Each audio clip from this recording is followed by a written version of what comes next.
Hey everyone, welcome back to the channel. Today I have something a little bit different for you. We'll be unboxing the PlayStation Portal. So let's get right into it.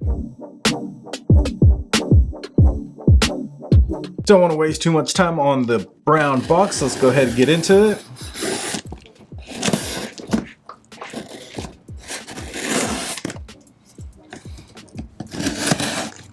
There's a lot of different opinions about this device. Some people thought it was the next generation of the PS Vita, and it's not exactly that. Let's get this out of the way. So there you have it, PlayStation Portal with Astro on the box. So it looks like we have two stickers right here. One, two.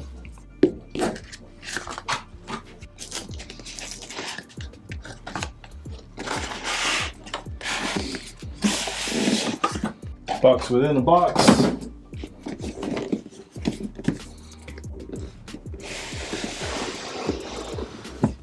Another box.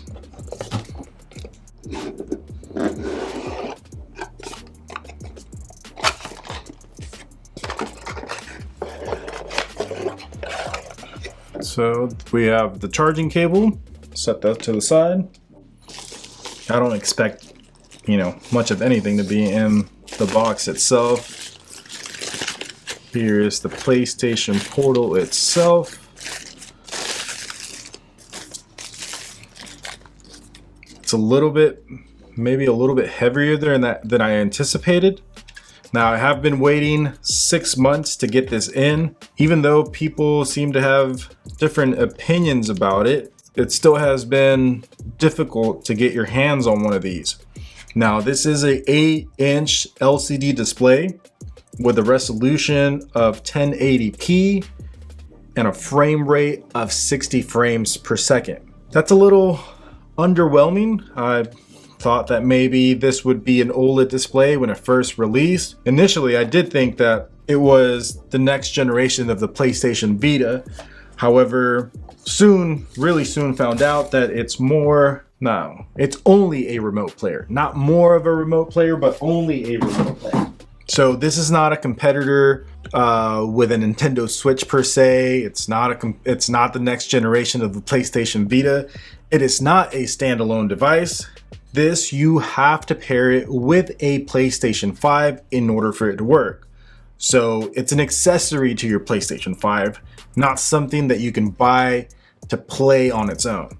You're streaming everything off the PS5. People were a little upset about that aspect of it, but I understand what Sony is trying to do here, giving another accessory to the PlayStation 5. Now, can you do this from your iPhone or a computer or even your iPad? Absolutely. You can use the PlayStation Remote app in order to play your games, and you can even pair a regular PlayStation controller to it to play the games. But this is supposed to give you a better user experience when using that remote play feature of your PlayStation 5. Now you will need a Wi-Fi connection of at least 15 megabits per second, so that's not much. But if you are on free Wi-Fi, some of those free Wi-Fi's at hotels or coffee shops or any of those fast food restaurants will not give you a full 15 megabits per second.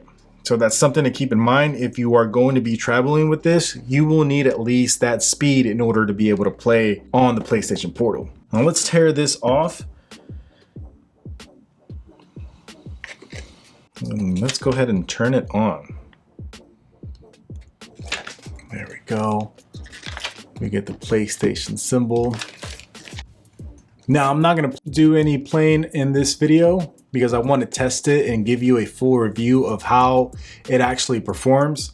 I am a little upset that this is not an OLED display with a higher resolution and a higher frame rate, but I kind of understand at the $200 price point, Sony's trying to keep this as low as possible. I can tell you that the display does look really clean, does look really crisp from first impression, but obviously it is not a 4K display. Now there's no direct way to use this to PS5 connection mode. You have to run everything off the internet. So there wasn't much in the box, just the PlayStation Portal itself. It looks exactly like as the PlayStation 5 controller. You only get a single USB-C charging cable, but you don't get a charging block, just like every other company's been doing. I'll go through the setup and I'll make a separate video once I get to play on the device itself and see how it performs, see how it does, and we'll kind of go from there. First impression, it looks really nice. The display looks a little bit better than what I anticipated, but obviously I haven't played any games yet. Another thing that really made people upset is the fact that you can't stream videos on this. It's just a remote player. There's no extra features. It's just remote play from your PlayStation 5. Well, that was the unboxing of the PlayStation Portal. Please stay tuned on a follow-up video on how this device actually performs and see my personal opinion. It did take me 6 months to get this device. Now, I wasn't actively trying to get it in, but every time I checked, it was out of stock. And the one time that I did have an opportunity to go purchase it, it was over an hour away and I did not want to drive that far in order to pick it up. But I have one in now. I'll test it out and I'll let you guys know how it goes. Thank you so much for watching, and I'll see you in the next video.